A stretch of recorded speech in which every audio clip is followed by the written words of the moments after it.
I imagine you might have thought we were going to talk about food and how we get hooked on bad food habits that we have difficulty breaking, but actually I thought we would start with something that's much more on everybody's mind, which is how to magnetize a baby.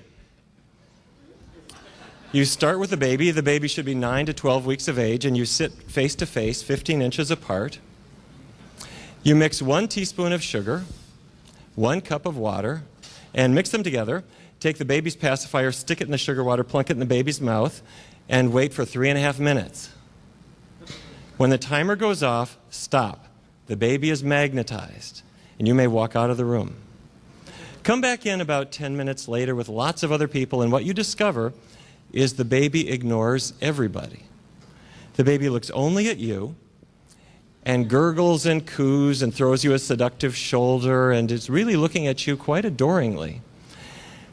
Now, what has gone on is that the baby's taste buds are set for the mild sweetness of breast milk. And you just applied sucrose, table sugar, to the baby's taste buds.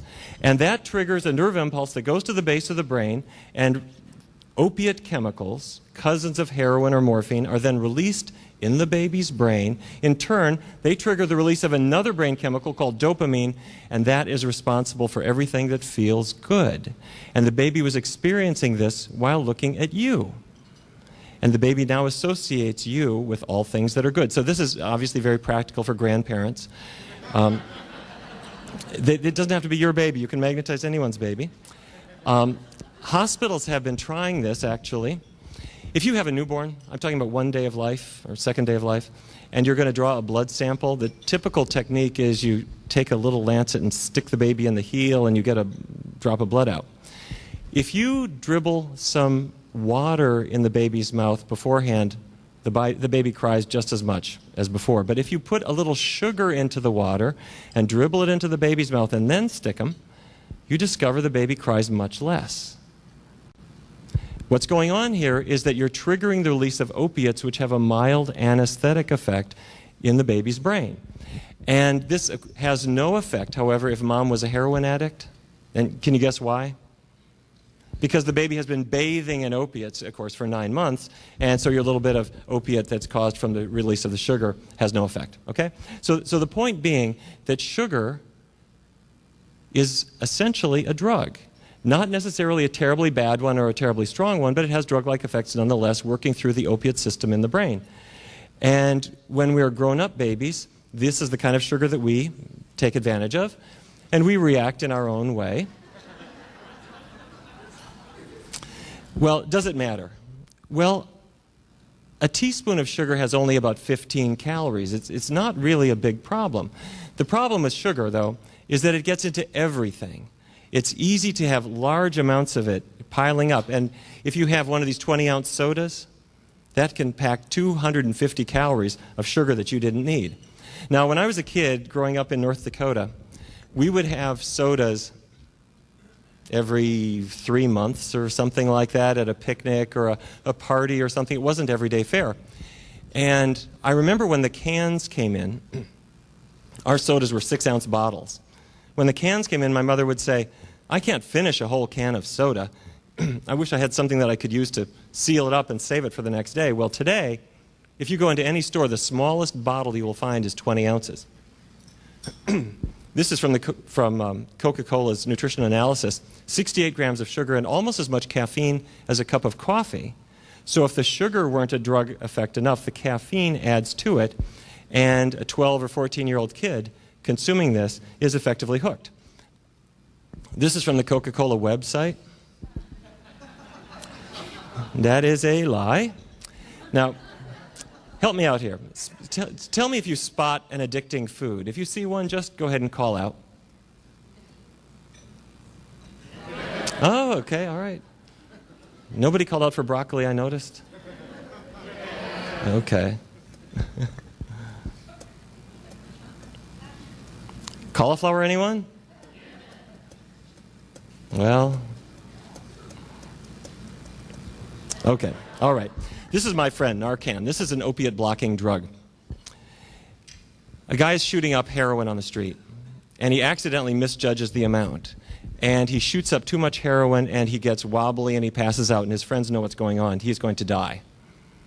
So they drag him into the emergency room, and you find a vein, and you inject Narcan, naloxone. It's an opiate blocker. What it does is it stops heroin from being able to affect the brain. So he wakes up, and you've saved his life. Now, if you gave this very same drug to a chocolate addict, I don't mean a person who likes chocolate, I mean a person who binges and is really throwing it down, you discover the most amazing thing. They take a taste of chocolate, and they set it back down. They'll try it again, and they just set it down. It tastes like chocolate, it has the mouthfeel of chocolate, it smells like chocolate, but the appeal of it is largely gone. Now, by the way, this is not a treatment. If you wanted to do this, you'd have to actually have an IV hookup as you went to the 7-Eleven. But what it shows us is that the part that we are aware of is the taste. What is happening in reality is a brain effect in which opiate chemicals are released in response to that taste of chocolate, and that is why we are driven to it, especially at any time when you need a little anesthesia. If you're tired, if you're angry, if you're annoyed, if you're alone, we tend to turn to these foods, especially at that time. It's a drug effect. Now, chocolate is not just sugar. A true chocolate addict is not going to be happy with a box of Domino sugar. Chocolate has caffeine in it. It has theobromine. Have you heard of this? Anybody have dogs? Anybody have dogs? Okay. Did your vet ever say, don't give your dog chocolate? Theobromine is a mild stimulant for humans, but it can be fatal to dogs, and so that's what's going on there. Phenylethylamine is an amphetamine-like compound that's in chocolate, it's in sausage, it's in cheese. And anandamide is the compound in the brain that is affected by THC. I'm talking about the active ingredient in marijuana. Anandamide is the brain chemical that's turned on by that. Chocolate causes that effect to persist. So chocolate isn't really a drug. It's the whole drugstore sort of wrapped up all in one. Now, we recently did a research study. By we, I mean Physicians Committee for Responsible Medicine, along with our friends at Georgetown University. And we had 59 overweight postmenopausal women who came into the study, and we were going to test the effect of diet on their weight. And we randomized them into two groups. One group got what you'd think of as a healthy, balanced American-type diet. No more than 6 ounces of meat per day, mostly chicken and fish, generally low fat. And the experimental group went on a vegan diet. Now, this was a new word to a lot of folks. They imagined vegans are people from the planet Vegas. And we had to explain that this is different from ovo-lacto vegetarians, ovo meaning eggs, lacto meaning milk. And once in a while I run into somebody who says, I'm pretty much vegetarian, but I do have eggs, and I have milk, and I have fish. And I have chicken sometimes. And I once in a while have red meat, but hardly ever, and I call them the ovo-lacto-pesco-polo vegetarians. But anyway, this was a vegan group. They weren't vegans coming in, but we asked them to follow a vegan diet, and they did great. I have to tell you, they did wonderfully. After 14 weeks, we compared both groups. The vegans lost substantially more weight. Their waistlines trimmed down. Their cholesterols went down. We had a few people who were diabetic at the start. None of them were diabetic by any standard diagnostic test at 14 weeks. But I asked them, what do you miss now? And I thought they would say, I miss chocolate ice cream, or a cold glass of milk with some cookies, or a burger. And they didn't say any of that. Can you guess what they missed? They wanted cheese. They were waking up at 5 o'clock in the morning dreaming of cheese pizza with those strings of melty cheese coming down. And I thought, and other people report that too. They miss cheese more than other foods. You know what I'm talking about. Anyway, I started thinking, why is it? I mean, let's be honest. Cheese does smell a little bit like old socks. Why is it that people want this stuff? Well, I started looking into this, and this is actually what propelled me on this quest to figure out about the opiate effects of foods that led to this new book called Breaking the Food Seduction. I found a paper in 1981 written by a researcher at Research Triangle Park in North Carolina. And he had found a substance in dairy products that looks very much like morphine. And he did a variety of biochemical studies and published in Science, the journal Science, in 1981, his conclusion that it is morphine. You know poppy plants, opium poppies, they have the enzymes for producing narcotics, opium. And a cow's liver, by a fluke of nature, has similar enzymes that make morphine and codeine. There's not a lot of it. There's just tiny traces, especially in the spring, less in the fall. But the amounts are so small, I don't think that's why some people get hooked on dairy. What seems to be more important is something called casomorphins. Have you heard of these? Hey, you've heard of casein, C-A-S-E-I-N, the dairy protein? All proteins are strings of beads. Each bead is an amino acid. Those are the building blocks of protein. In your digestive tract, that protein breaks apart and the individual beads get into your bloodstream, and your body can turn them into muscles or skin or internal organs or whatever. But casein does not behave that way. Casein is a long string of amino acids like other proteins, but in the calf's digestive tract, it's broken into not individual amino acids, but strings of 4 or 5 or 7. And they're biologically active. They have opiate activity. By that I mean they act like mild narcotic drugs. They're not that strong. The strongest is about 1/10 the power of pure morphine. But if any of you were ever in the hospital and you got a pain-killing drug that was in the narcotic class, like morphine or Demerol, the biggest side effect is that you get constipated fairly quickly. Well, if any of you ever did a big cheese overdose, that breaks apart into these narcotics, and one of the principal side effects is exactly the same. It's a narcotic-like effect. Now, for chemists in the audience, this is what the casomorphins look like, and it raises the question,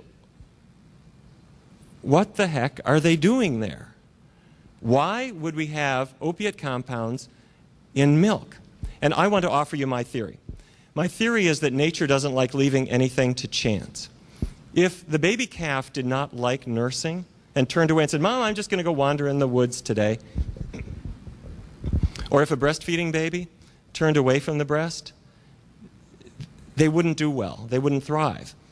So nature builds milk with protein and fat and sugar and hormones and growth factors of various kinds and a nice little narcotic effect, so that the casomorphins go to the baby's brain and cause a little bit of sedation. And for any of you who have ever looked at a baby as he or she is nursing, they get this funny look on their face. And then they doze off to sleep, and we think, my lullabies were so compelling. I hate to break it to you, you just drugged the kid. And now nature never figured that we would continue consuming milk. But what I'm suggesting is that the mother-infant bond has a biological basis in drug-like compounds, and that the human refrigerator bond kind of works the same way. Now, is it a good idea to break away from cheese? Well, here are the figures. The calorie content of cheese is huge. It's probably the most fattening food that people include in their diets. 2 ounces of cheese, which is about as much as you top a sandwich with, has close to 200 calories and lots and lots and lots of fat, mostly the bad fat, the saturated fat. That's the kind that makes your cardiologist get kind of woozy. The cholesterol content is high, too. If you compare it to sirloin steak, ounce per ounce, it's as bad or worse. Okay, did any of you have arthritis or migraines or digestive problems that got better when you got away from dairy products? Anybody experience that? It's the most amazing thing, isn't it? Where people who live for years with these conditions, the doctors do all kinds of expensive tests, and then one day somebody says, "Why don't you stop dairy products?" And suddenly, your body gets back to the way nature wanted it to be. I think this is most important, perhaps not even for adults, for kids. If any of you have known a kid who has migraine headaches, it's the most tragic thing, especially for a kid who gets them frequently. These kids, it's not a tension headache. It's not, "I've kind of had a bad day." These kids have pounding pain, and it throbs all night long and into the next day. These kids don't play. They don't think, they don't read, they don't go to school, they don't do anything. What they do is they lie in the dark, trying to fall asleep.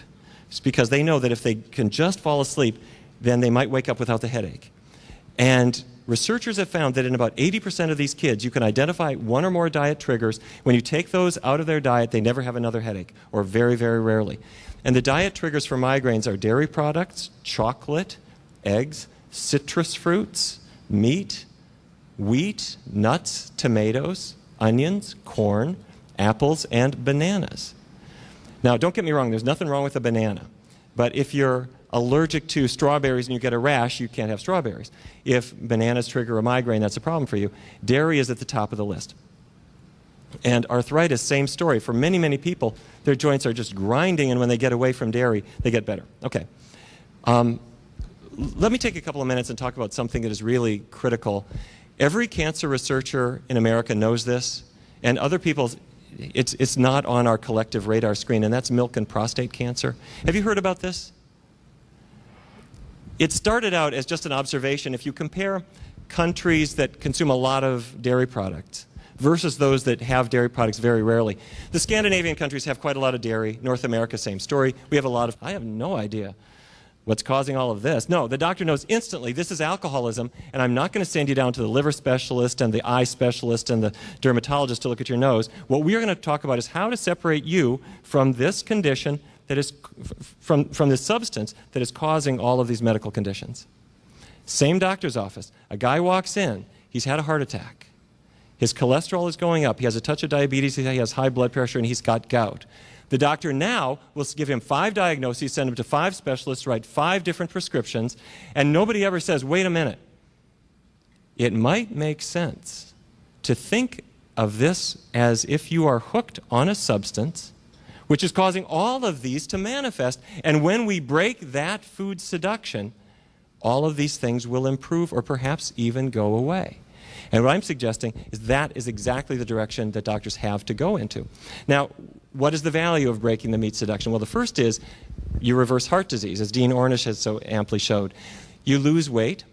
Cancer risk drops by about 40%. And have you seen the new work on breast cancer? Just came out about a couple of weeks ago that animal fat is linked to breast cancer. Now, there are many other contributors, of course, but this is a really important one. Blood pressure. When a person goes on a vegetarian diet, if they have high blood pressure, their blood pressure drops. In many, many cases, you get them off all their drugs and their blood pressure is lower than when they were on medicines. Diabetes improves. We did a pilot study, small study, with individuals with type 2 diabetes, and we used a vegan, low-fat diet, and what we found is that 2/3 of our people came off all their drugs or were able to reduce their dose inside of 12 weeks. And I'm happy to tell you that the National Institutes of Health are now funding us to do a larger study using a vegan diet in 68 individuals with type 2 diabetes. We're recruiting right now, and they go on the diet from January through June of 2004. Thank you. Thank you. And you've seen the new work on Alzheimer's disease suggesting that when cholesterol levels are low and fat intake is low and vegetable and fruit intake is high, that Alzheimer's disease is much less common. Now, here's the bad news. For a lot of folks, they will say, well, I don't eat much red meat, but I eat white meat. Well, the leanest beef is about 29% fat as a percentage of calories. The leanest chicken is about 23%. Now, fish vary. Some are lower, some are higher. But broccoli is only 8% fat, and beans are 4% fat. Rice is 1 to 5, a potato maybe 1% fat, until we put the butter and sour cream and cheese doodles and bacon bits on top, and then it gets right back up. Now, I have to say, I give lectures in different parts of the country, and I've noticed that when you talk about vegetarian diets, there's some places that it doesn't go over too big. I was giving a talk in Lubbock, Texas a few years ago, and I noticed that I'd been invited to speak at Texas Tech, and I didn't realize when I went there that they have a class there called Swinology 101. It's an agriculture school, and the reason people go there is they want to become ranchers. But anyway, I'm talking about how people should do a vegetarian diet that would reverse heart disease and make them live longer, and the audience doesn't like this. And I pretty soon noticed they're kind of grumbling a lot, and 1 or 2 people are heckling me. And I realized here I am in the middle of cattle country advocating a vegetarian diet. But the fact is, my grandpa was a cattle rancher, and my dad grew up on a cattle ranch, and my uncles and cousins are all in that business. So I don't consider them the enemy. I consider them to be people at the same risk as everybody else, and they need this message. So I'm describing to these guys in Lubbock about how particles of cholesterol enter the artery wall, and they cause artery blockages to gradually grow, and that causes heart attacks, and we have 4,000 of them every single day. And if we went on a vegetarian diet collectively, that would not happen with that kind of frequency. Well, at this point, the audience is booing. And they're, they're just really giving me a hard time. And I finally just had to say, look, you guys, you can heckle me as much as you want to. But this process of atherosclerosis, this hardening of the arteries that comes from a lifetime of eating beef and other high-fat foods, it doesn't just cause heart attacks. It can also make you impotent.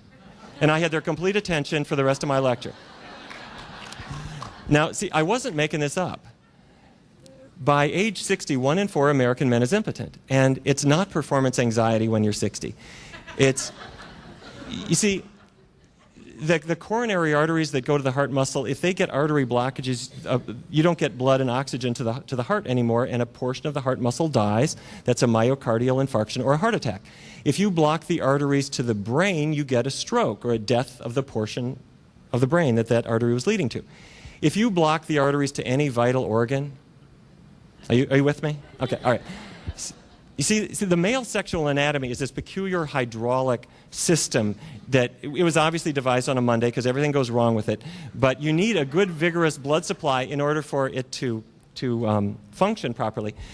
So anyway, by the way, this is no joke for cardiologists. They know a man in his 50s who develops impotence has a 1 in 4 risk of heart attack or stroke within 2 years. It's just a sign of blocked arteries. So anyway, at the end of my lecture in Lubbock, I had all these guys in snakeskin boots coming up to the front, asking me for my macho tofu recipes and power brown rice.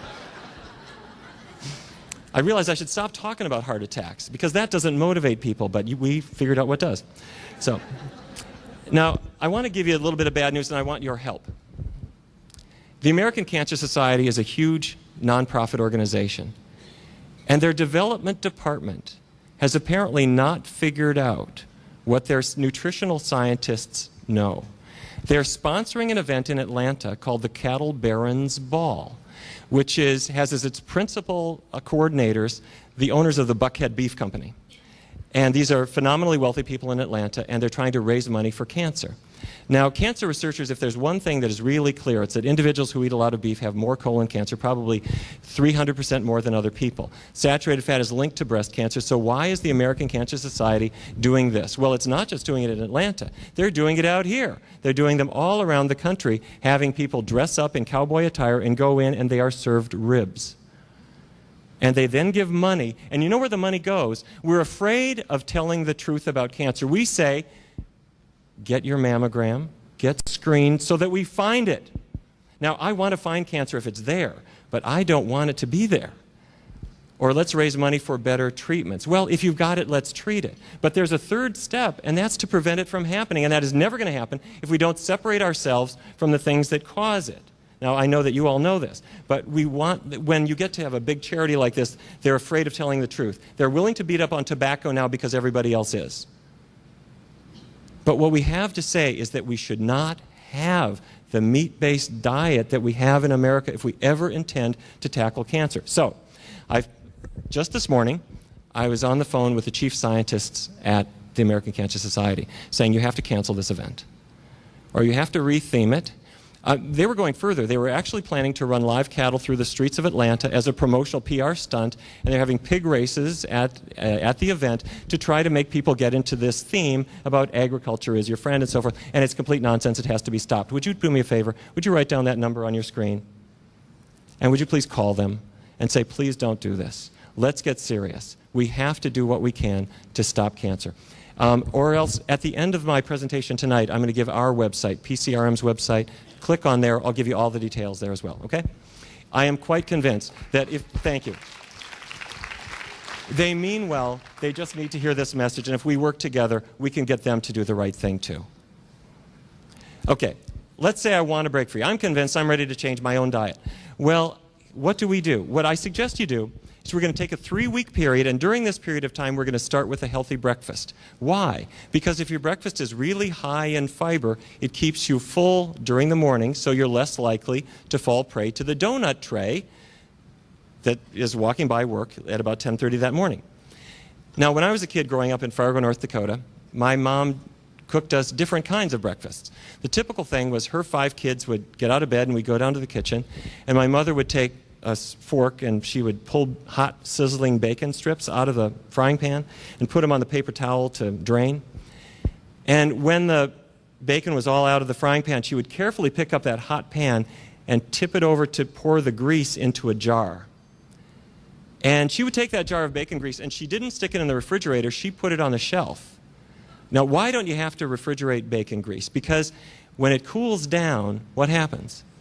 It solidifies. That is a sign it's loaded with saturated fat. That's the stuff that increases your cholesterol level, leading to heart attacks.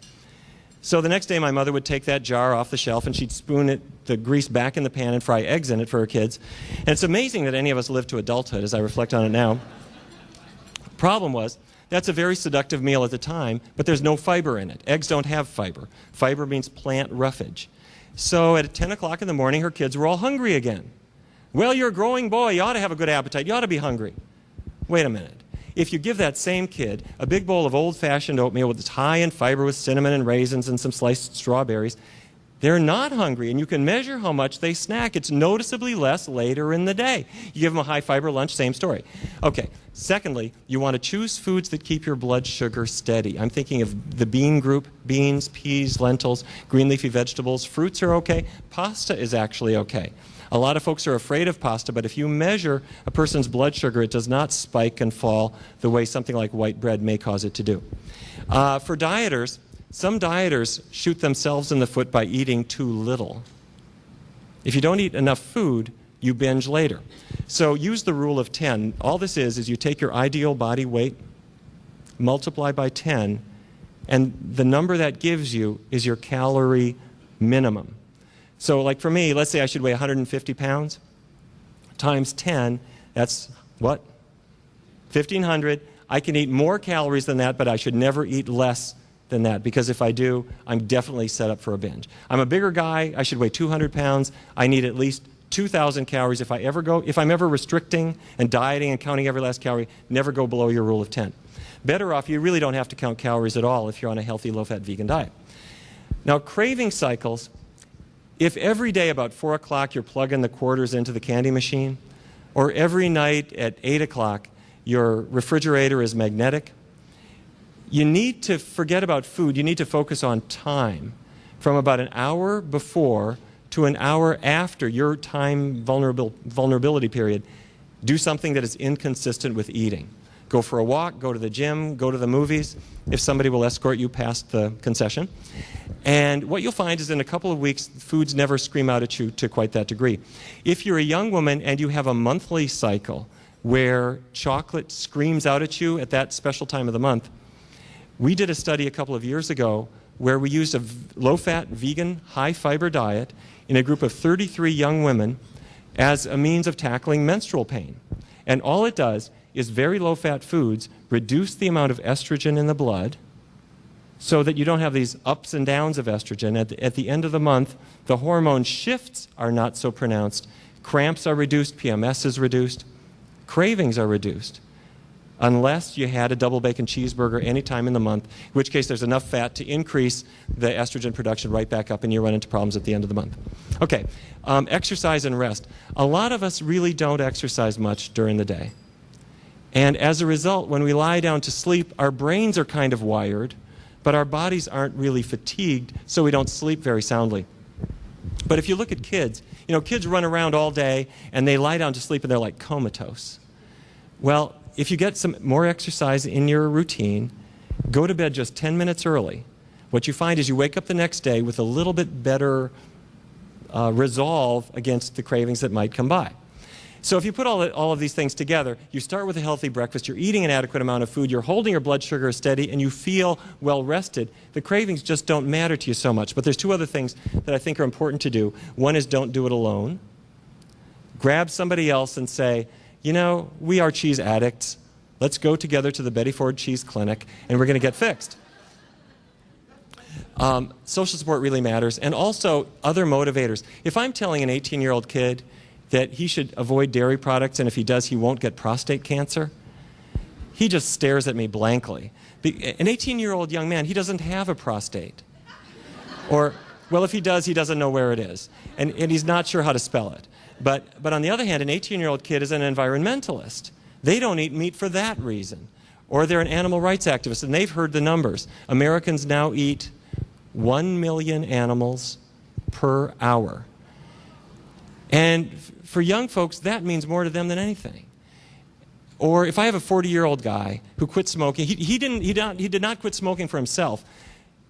He quit smoking for his wife and his kids because he knew he can't risk his health. So if you have a little talk about what are we doing with our diets, we're not doing our families any favors by risking illness in ourselves. So whatever your motivators are, you just plug them in. Your body doesn't care why you choose them. Okay, all right, I'm ready to do this, but I'm a little scared about making a lifetime commitment. Well, sure, you don't have to. You just make a commitment for about 3 weeks. That we can do.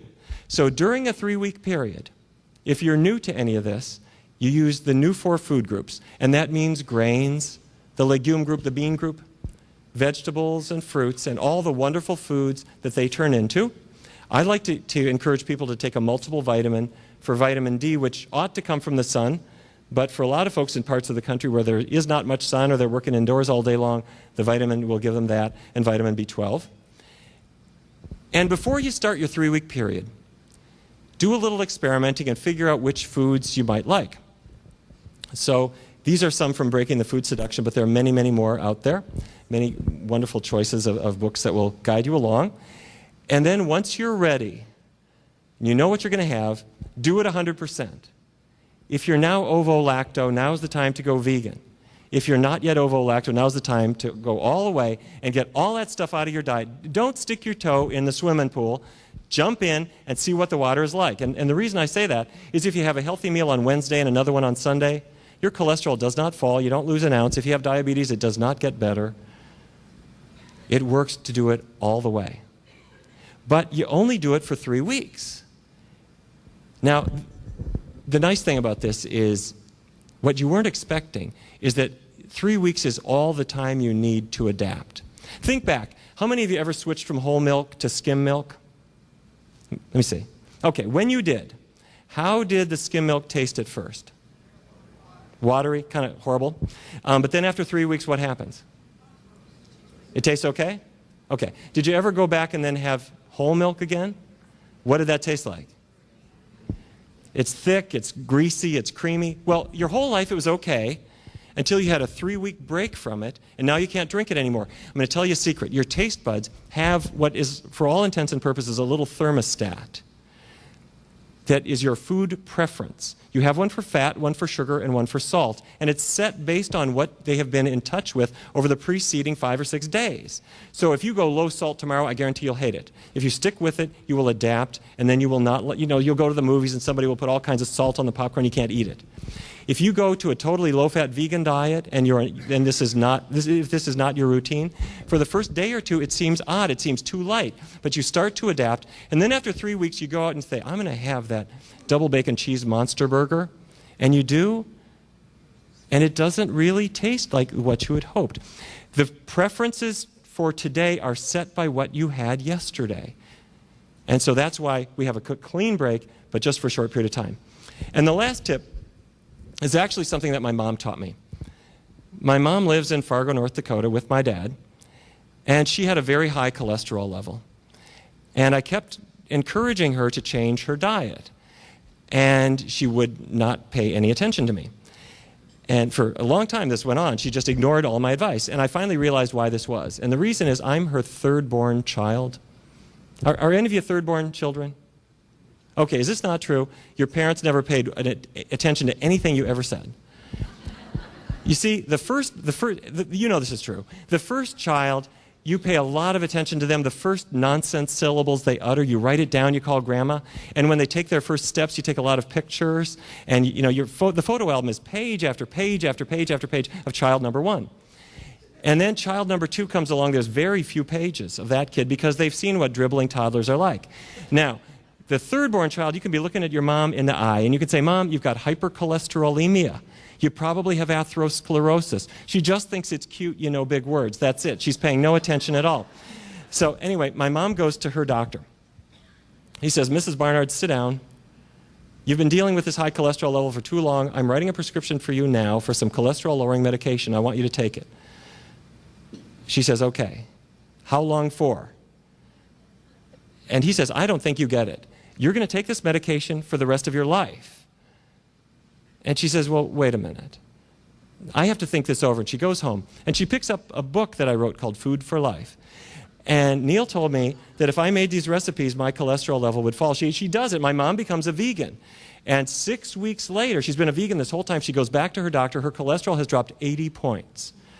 The doctor, this is a true story, the doctor thought he had a lab error. And he's explaining this to her. She goes, thanks, got the message, bye. She has a totally normal cholesterol level. She goes home, she picks up the phone, she says, Neil, why didn't you tell me about this before? So anyway, my mom's, the light bulb has gone off in her head. She's decided the whole world ought to be vegan. My mom is 79 years old. She's decided that everybody ought to be vegan, especially my dad. But the thing is, my dad grew up on a cattle ranch. But on the other hand, he was part of this generation where the men don't know where the kitchen is in the house. He's been sitting at the dining room table for 55 years, and the plates of food just come in. And when he's done, the plates go away. And he has never shopped a day in his life, and he's never made a single meal. So my mom takes advantage of that fact. She goes to the health food store. And by the way, if you haven't been to the health food store lately, it's safe to go back. They have stopped playing folk music. The guy behind the counter is not named Sunshine. He doesn't have a tie-dyed shirt. The soy milk is not a powder anymore. Do you remember you had to mix it up and pour it really fast before it precipitated? Well, they've got great products there now. My mom buys hot dogs that are not dogs, and she buys sliced turkey and chicken that's really made of soy or wheat. It's not really turkey or chicken. And she gives these all to my father. He has a hot dog that he knows is a little bit lighter taste, but it's fine. She must be doing that whole milk, skim milk thing on him again. And she'll make him a bologna sandwich that's a good bread and phony bologna, and sliced tomatoes and cucumbers and lettuce and a little Dijon mustard, and she'd give it to my dad, and he's happy with it. They've been doing this for 5 or 6 years. And I've now got 2 vegetarian parents, and only one of them actually knows it. So anyway, I was just home in Fargo, and my mom is now the official vegan police. My brother has 2 college-age kids, and if you come home with a McDonald's bag, she throws it out of the house. She says, you don't smoke here and you don't eat that stuff. And you know what? And I got to tell you, she'll bring them into the kitchen. She'll say, will you cut the carrots up? And the little ones, will you do the lettuce and tear it up? And she doesn't let them eat meat at all. And she's got them tasting soy milk and encouraging them along. And, she's not that hot of a cook, really. But they get into this, and the most wonderful thing happens. Because she did not shut up and take her drug. She learned the cause of this and changed her own life and decided that she wanted to be a little bit of a rabble-rouser with the other people around her. She's affecting their lives. And we sit around the table and talk about, well, what really causes osteoporosis? Do you need milk or not? And when I was a kid, we never talked about any of this stuff. And that's what's happening. And that, for me, has made me think a lot about how I want to do our work. At Physicians Committee for Responsible Medicine, and a special thank you to all of you who are members. I appreciate that very, very much. And for those of you who aren't, please do join us. We do research studies. We do a lot of advocacy work. We're forever fighting the government, and if we need to, we sue them. As you know, the dietary guidelines for Americans are being reformulated right now. The last time, of the 11 members on the committee, 6 of them had ties to the dairy industry, meat industry, or egg industry. We sued them, and in federal court, I'm happy to say we won. The judge said that these guidelines were basically drawn together out of public view in an inappropriate way, but it takes a long time to turn this big battleship, and we're fighting much the same battle right now. So if we collectively fail, then the price is not really paid by us. The biggest price is going to be paid by the generation under us. If you have looked at kids in school today, they are more out of shape than any generation in the history of our country. If you could look inside their arteries, they have the beginnings of artery blockages before they get their high school diploma. We are now seeing type 2 diabetes, adult onset diabetes in kids of 18. We are seeing unprecedented obesity in children, and fast forward a few years, the cancer rates will be unprecedented, and we won't be able to afford it in dollars for health care, let alone the personal tragedy that we're causing. But on the other hand, if we do create a bit of a ruckus, if we fight for healthier foods for our kids in schools, if we try to get the junk out of what they're eating. And parents, we all have a real challenge. Let's face it, it's a tough battle because you're battling the schools, the TV, the convenience stores, and everywhere else. But we have the tools to do it. If we work together, we really will be able to take it into our hands, the power of healthy eating. Thank you very much. Thank you.